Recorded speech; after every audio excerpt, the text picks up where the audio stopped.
Welcome to the show, friends, neighbors, comrades. Today is my new book, Church of Cowards, which you can see displayed very tactfully and subtly beside me, is finally released. And I want to talk about why I wrote it and what problem I hope it addresses.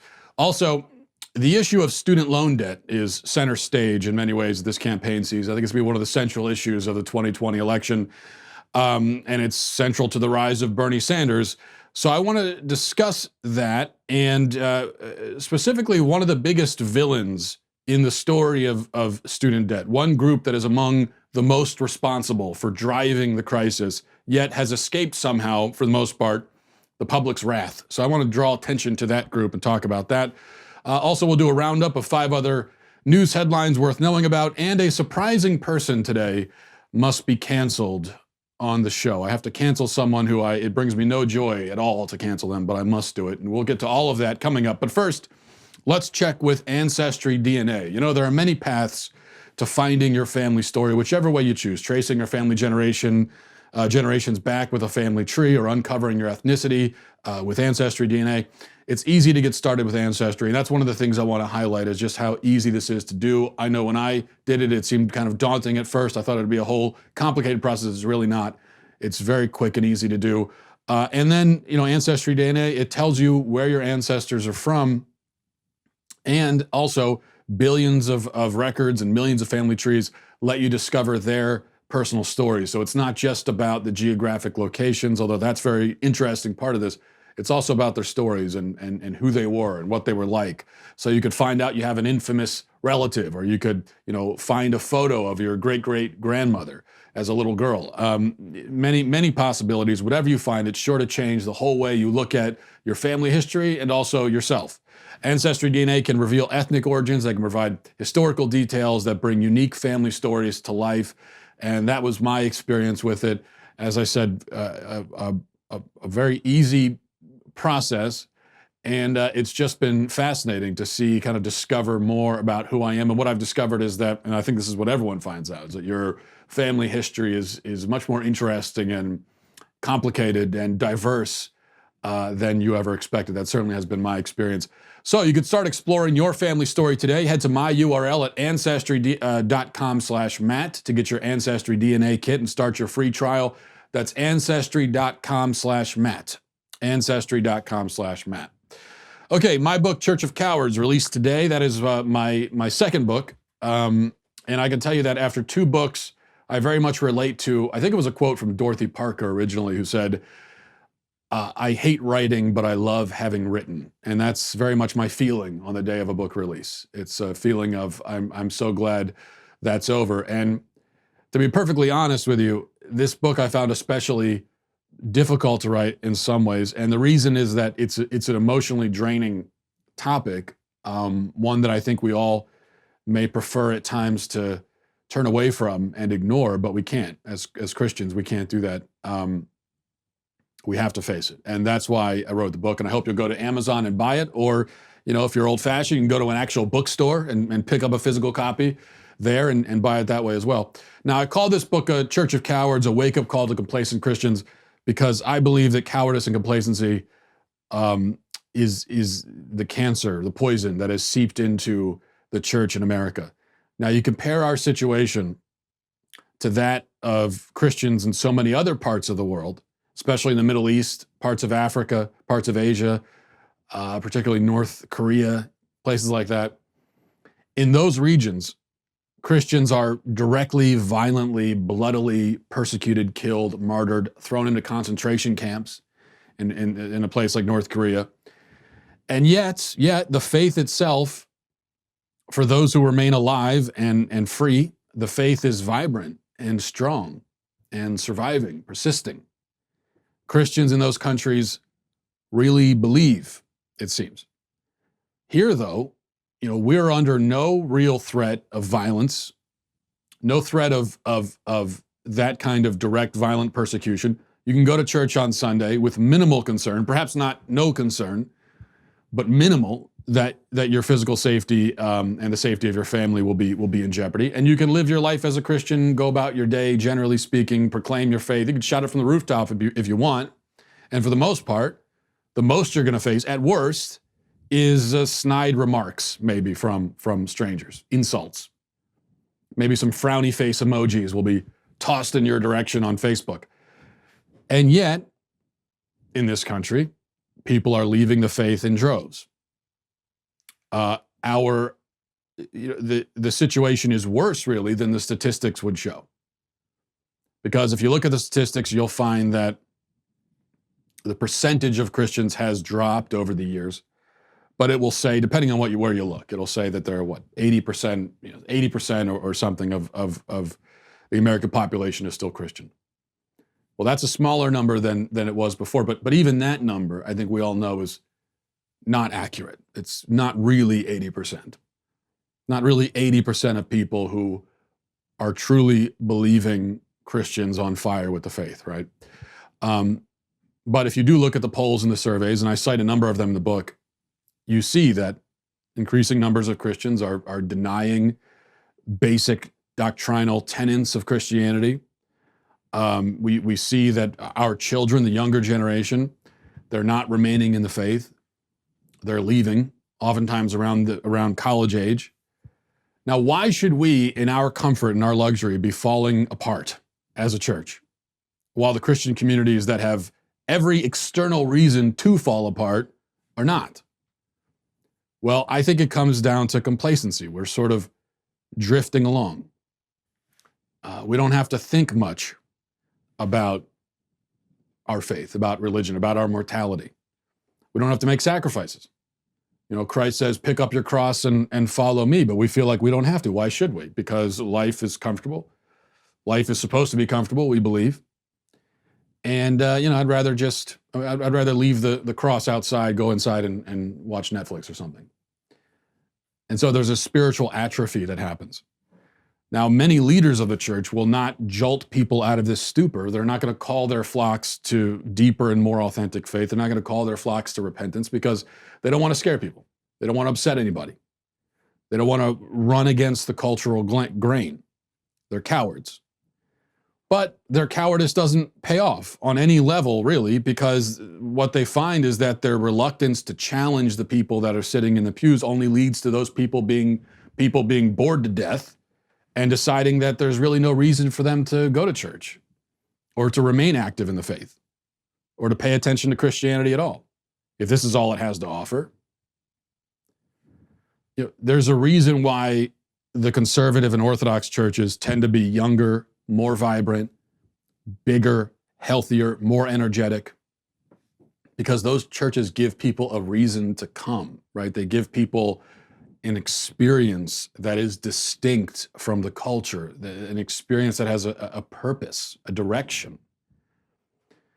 But of course, if you take your church in that direction, there might be initially a purge that happens first. There's going to be growing pains, where first the lukewarm Christians who are in the pews are scared away. So you're going to lose those people. Before you gain more, you're going to lose those people. And that's okay, because it's better for lukewarm Christians to run away, to leave, to confront who they are and what they really believe for their own sake. As I say, that we say is 80% of Christians in this country. I don't know what the real number is. It's not 80%. What is it? 10%? 20%? 5%? I'm not sure. That's a thing. Nobody knows. But it'd be better to get down to that core so we know where we stand as a church. And then we can build from there. Now, I go into detail about these issues in the book. I also offer what I think is the prescription, part of a solution. And that takes me many pages to explain, so you'll have to read it. But I will say that it begins with, I think, us as Christians calling each other and calling ourselves to a faith that is active, that is lived, that's authentic, that's distinct, that's noticeable to the outside world. Because to believe, and I have a whole chapter on this in the book, to believe in Jesus, part of the problem is I think we have our concept of what that even means in the West is very superficial. I think to believe in Jesus is not just an intellectual proposition. It's not merely an assent to a fact. It's not just saying, yes, Jesus is God, I agree with that statement. That's not faith. That's agreement. That's acknowledgement. Is that all we're meant to do, is just acknowledge something and say, sure, yeah, okay, yeah, I believe that. Yeah, okay, fine. I think faith is lived. Faith is something that we do. It's an act. It's like love. You love your spouse, and I think we would all agree. We say we love our spouses. It's not merely something we feel. Even less is it a fact that we acknowledge. Yes, we acknowledge them. We know they exist, but that's not what loving them means. It's something that we do. It's a sacrifice that we make. It's a daily task. And the doing, the acting, the living, it's not that you prove your love that way. That's not what it is. It's that you love that way. That's how you do it. That's what love is. And I think love for God is the same. Faith is the same. It's not something that you can entirely do while lying on your couch covered in Cheetos dust at all hours of the day. So, this is a call to an active, lived, public faith, and that's really just the beginning of it. I talk in the book also about the concept of repentance. I talk about, as Christians, our interaction with the culture and the need to balance being in the culture with protecting ourselves from its temptations. I talk about the reality of evil. I talk about virtue, false virtues that are often sold in the modern church versus real virtues, and many other things as well. Church of Cowards, go buy it right now. I demand. Okay. So next, we're going to discuss student loans. And as I said, the villain in the story that often escapes our wrath. But first, let's run through a little lightning round of other headlines worth knowing about to get you up to speed. Number one, we got 5 stories here. Number one, at a town hall yesterday, Bernie Sanders was asked about the fact that he's an old geezer. A person in the audience wanted to know if he's going to pick a running mate, because, he's going to die soon. That wasn't directly said, but that's, of course, the implications. And Bernie had an interesting response. This is what he said. And yes, the answer is we will do that, but it's a little bit presumptuous right now. I will tell you one thing, though, is that person will not be an old white guy. That I can say definitively. Right? Okay, now here's a question nobody in the media will ever ask. Hey, Bernie, if you have a problem with old white guys and you think old white guys shouldn't be in power, then why don't you, an old white guy, drop out and throw your support behind someone who is not an old white guy? I mean, how do you, an old white guy, justify trying to prevent a woman or a younger person or a minority from becoming president? Because that's what you're doing. You right now, Bernie Sanders, you say, oh, I'm not going to have an old white vice president. Okay, but you are right now actively trying to prevent a woman from becoming president. I mean, Elizabeth Warren's a woman, and she even has all the same ideas you do. You're trying to prevent her. How do you explain that? But of course, that question will never be asked, precisely because there's no good answer that Bernie could provide, and so the media is not going to ask it. Number 2, a website called therecount.com has put together an interesting compilation which seems to give more ammunition to those who claim that Pete Buttigieg is trying to be the white Obama. Look at this. The way we do every other election, by giving it to the person who got the most votes. Just a thought. Brings us together. Now, this country was built. It is a movement reaching into church basements and barber shops, into universities and with our kids. And if we can light up the neighborhoods and we can light up the city. Shines as a beacon around the world once more. And this is our chance to answer that call. Now, when Pete releases his birth certificate to prove that he wasn't born in Kenya, then we're really going to know that this is a copycat situation. Number 3, Harvey Weinstein has been found guilty on 2 counts, rape and a criminal sex act, so he faces 5 to 29 years in prison. Now, I've seen some media people congratulating themselves for all the good work the media did in exposing Harvey Weinstein. This is the level of self-awareness that the media has.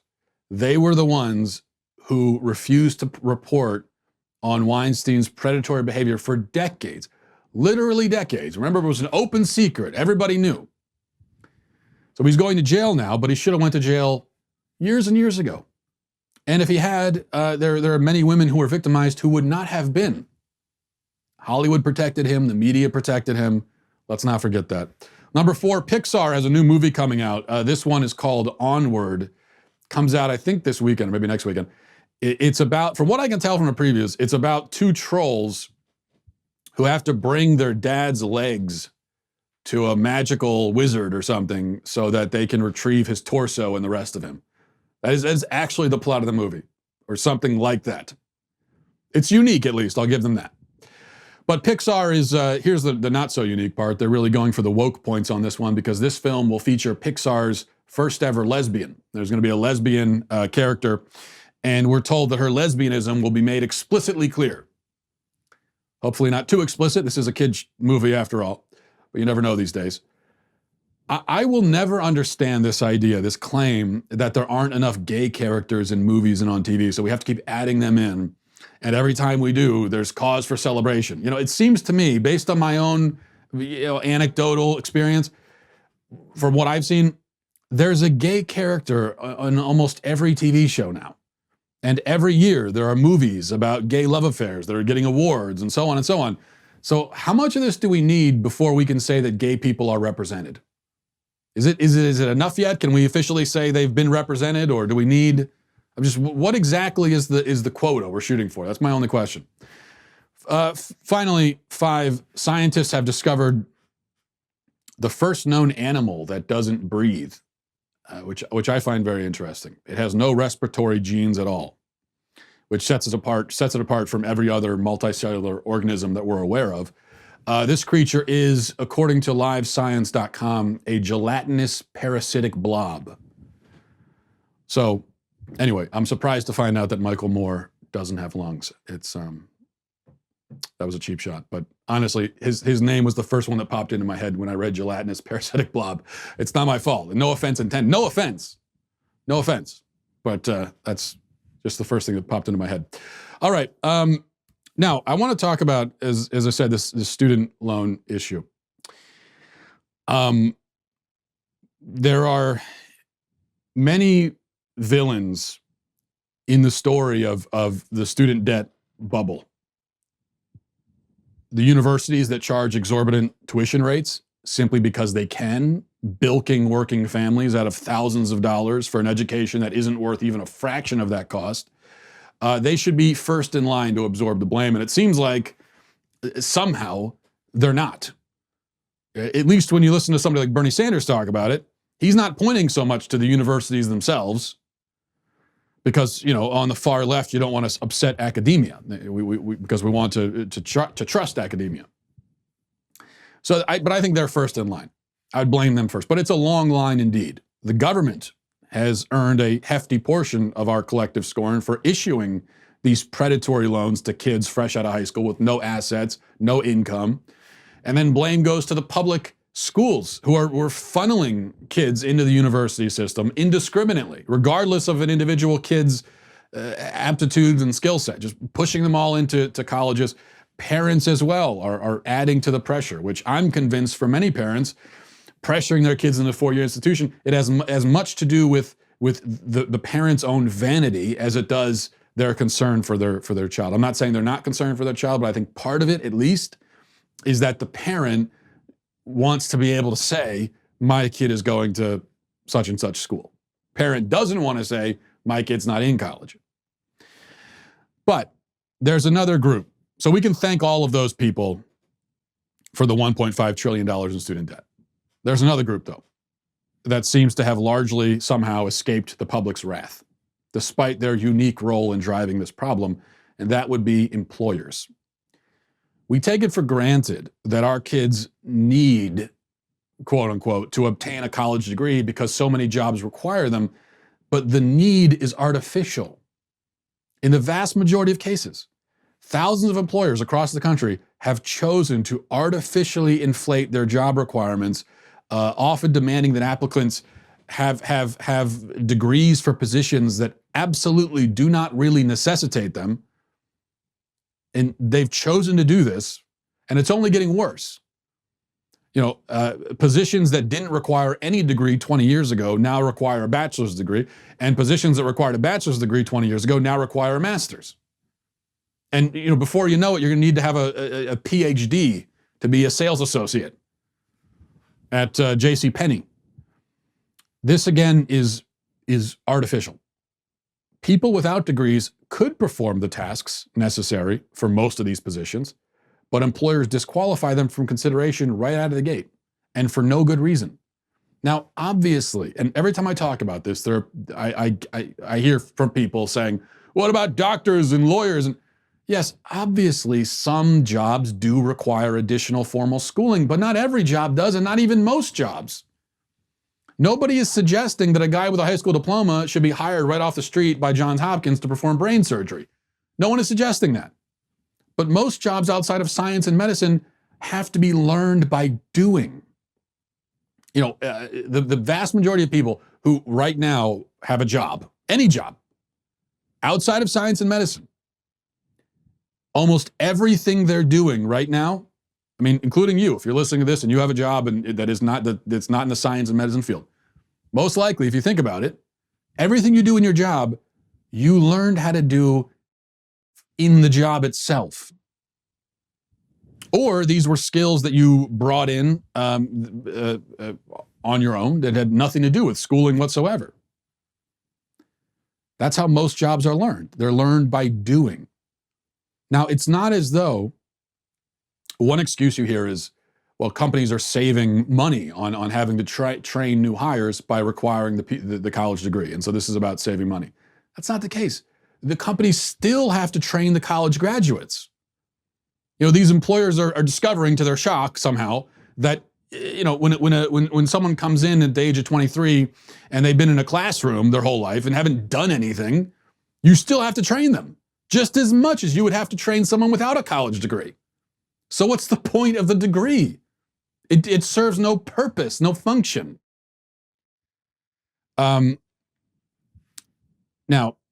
it might be argued that employers look for the degree because even if the degree is in dance theory or comparative religion, it at least proves that the applicant is competent and hardworking and so on. Well, you know, I would like to see some research supporting that assumption because I don't believe it. I see no reason to conclude that college grads are any smarter, any more competent, any harder working than non-college grads. I understand that that's maybe the assumption that employers are making. I'm saying it's a bad assumption. I'm saying it's an assumption based on nothing.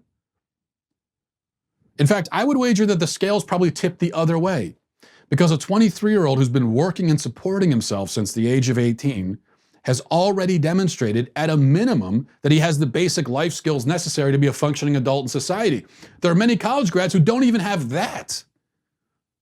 Because if you graduate college with a bachelor's degree, congratulations, not taking anything away from you. But it doesn't prove that you know how to do anything. It doesn't prove you have any skills at all. It doesn't prove that you're a functioning adult. It doesn't really prove anything. You know, what it proves in and of itself, all the degree, if you tell me, if the only information I have about someone is they have a college degree, you tell me that, you know, Bob Smith has a college degree. What does that tell you about Bob Smith? That the only thing it tells you is that he either had the money to get a college education or he was willing to take on the debt. That's the only thing it tells you. Now, it might be that Bob Smith is a brilliant guy, a hard worker, so on and so forth. What I'm saying, though, is that the fact of the degree doesn't tell you that. You got to look deeper into who Bob Smith is. But if we're looking deeper into who people are, then why can't you do that with non-college grads? Well, we all know the truth, I think. Employers demand the high-priced degrees for entry-level positions that in many cases a moderately intelligent monkey could learn in less than a week. The reason why they require it is that it's just out of laziness. The degree requirement is a way to call the herd of applicants to whittle things down a little bit, making it easier to sift through. It's just, that's all. It's just sort of, you got a stack of 100 applications or resumes, and you toss 50 of them out. Just because it's hard to go through 100, you'd rather go through 50. And that's basically the reason. That's why these employers do it. If qualified applicants are tossed to the side, that's a sacrifice the employer is willing to make for the sake of streamlining the process. But if it wasn't for the demands of these lazy, the arbitrary demands of these lazy HR departments who don't feel like doing their jobs, don't feel like actually evaluating applicants based on the individual merits of the people who are coming in for the job. If it wasn't for that, kids out of high school may not feel the need to take on crushing debt just to obtain a piece of paper that may only ever function as a symbolic calling card that prevents their resume from automatically being thrown in the trash. It's crazy. It's crazy that we tolerate this as a society, that we just take it for granted that this is the way it is. Perhaps the companies that unjustly discriminate against competent workers who lack a piece of paper should finally start absorbing some of the scorn and the blame that we direct at everybody except them. Now, yes, they have every right to come up with whatever unnecessary and expensive job requirements they want, but they deserve to be named and shamed for it. They should have to explain. These companies that are requiring degrees for jobs that will 100% be learned on the job regardless, they should have to explain why they're doing that. They should have to give us a good reason. I don't think they can. They can't. It's pure laziness. And as I said, we accept it because that's just the way it is. We say that's the way it's always been. It's not the way it's always been. This is a very new thing that we've decided. It's very new, very recent in modern history. We've decided that if you want to get a basic job that anyone could do, you first need 4 years at a university, and you need to spend $90,000 on a degree. It's not always been this way. There's no reason why it needs to be this way.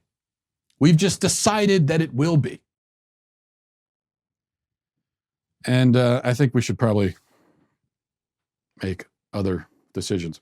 Okay, now I want to give a shout out to all of our Daily Wire members. You guys are the ones that keep us in business here. We love making content that matters, and while we're on the front lines of the culture war, we know that we can't do it without your support. So if you're still skeptical about joining the Daily Wire, a Reader's Pass is a great way to start, and it's a great value. A Reader's Pass will enable news junkies to read our articles ad-free, including op-eds from Ben Shapiro, which are exclusive to Daily Wire members only. You get access to our mobile app, which has really become popular with all of our members, and you can read all of our stories on mobile. And you also receive push notifications for breaking news, special content.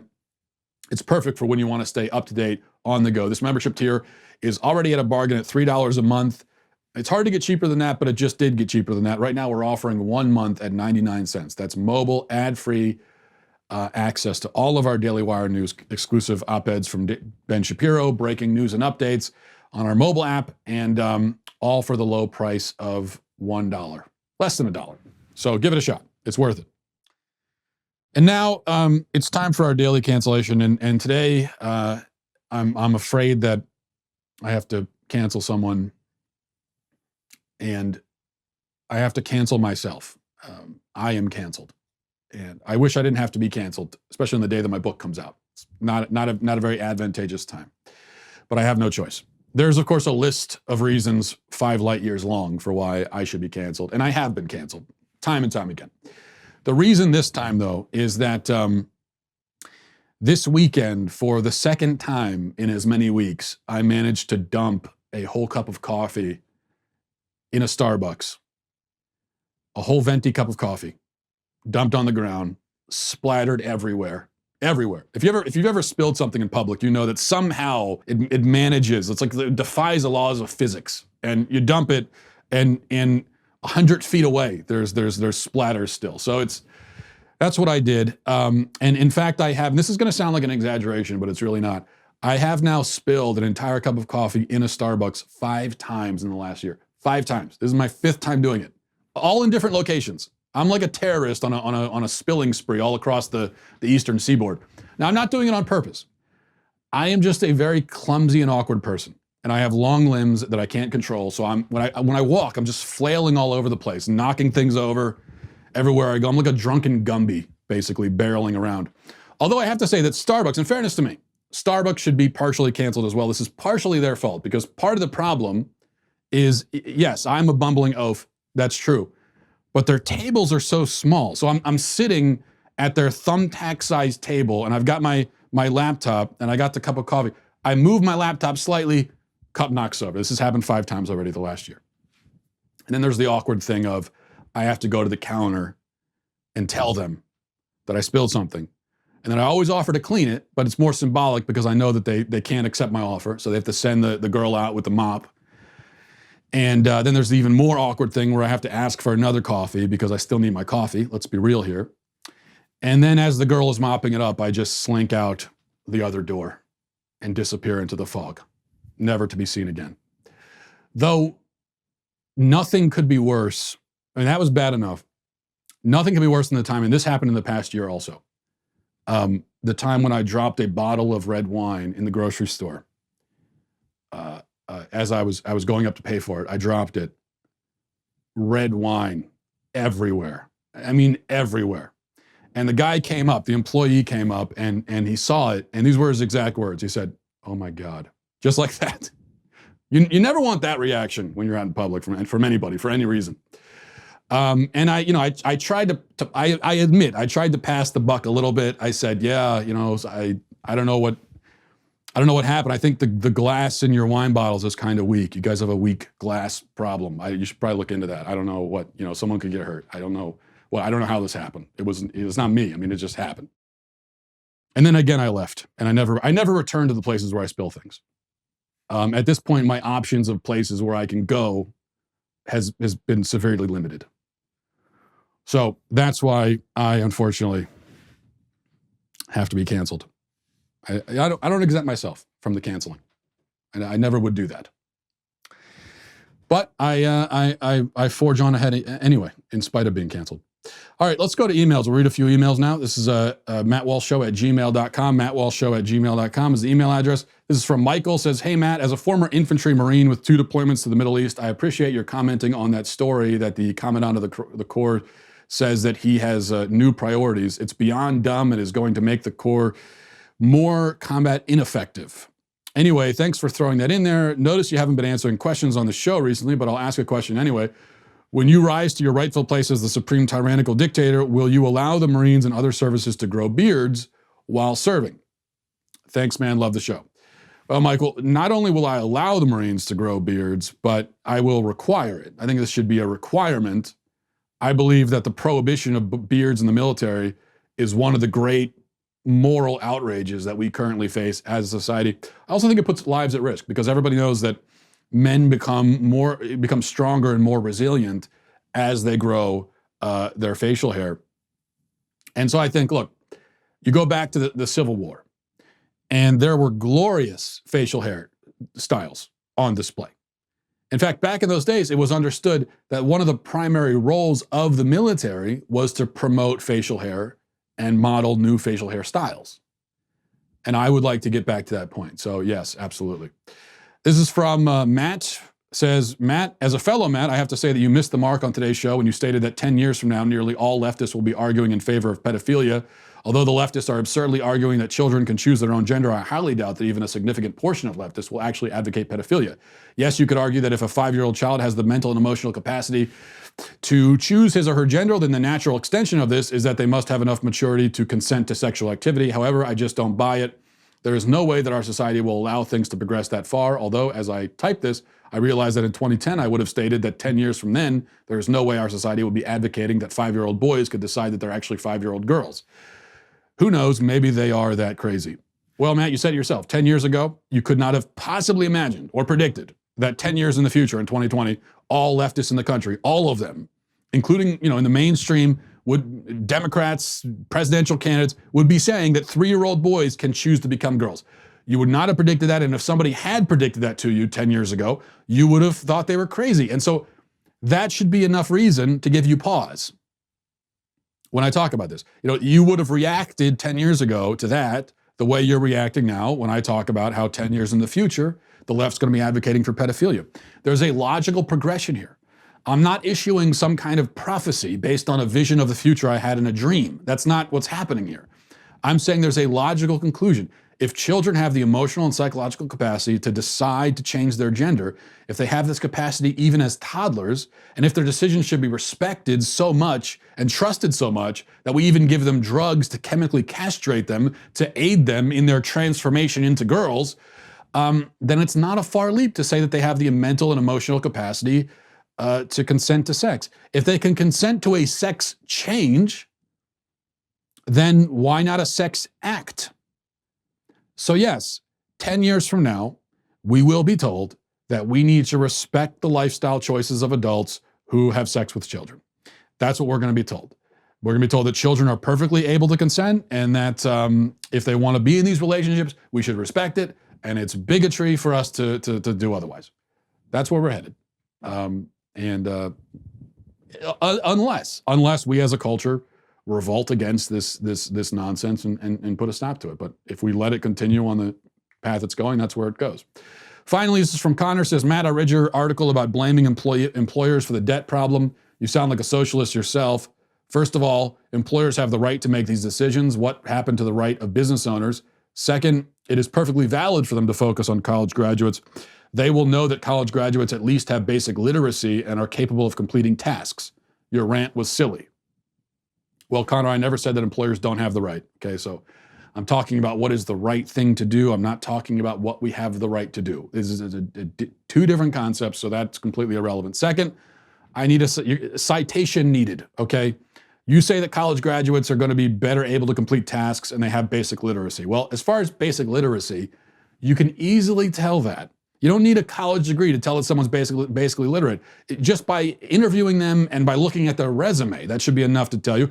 And you know, if you need, how about adding an additional step, an additional test? You could even just have a brief questionnaire with essay-style answers, talking about why, you know, asking applicants to explain why they want the job or why they'd be best suited for the job, and just based on that, you can tell that they're literate or not, and you can tell a lot about their intelligence.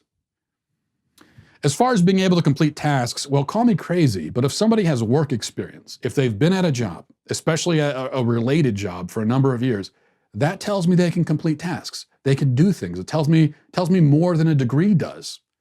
You know, you've got two candidates. One has been in college the last 4 years. The other's been working in the working world. You're telling me that the former, the college grad, has better proven his ability to work, to do things, to complete things? How so? You know, I mean, if the other guy, even if the other guy's been at McDonald's for the last 4 years, well, that tells me that he's reliable. He gets up and he comes to work. He's trainable. He's teachable. There's a number of things you can tell right away. And you can also call up his boss and ask him. So the point is, for most of these jobs, there's just no good reason to rule out non-college grads. Plenty of them could be better suited, could be better workers than college graduates. The only reason they're ruled out for the job is, as I said, laziness. And I don't think that's right. I don't think that's enough of a reason. I don't think the need that employers have just to streamline a process and not put any effort into it, I don't think that's a good enough reason to justify $1.5 trillion in student debt. That's my point. And we will leave it there. Again, my book, Church of Cowards, is out now. Please go buy it, and I will talk to you tomorrow. Godspeed.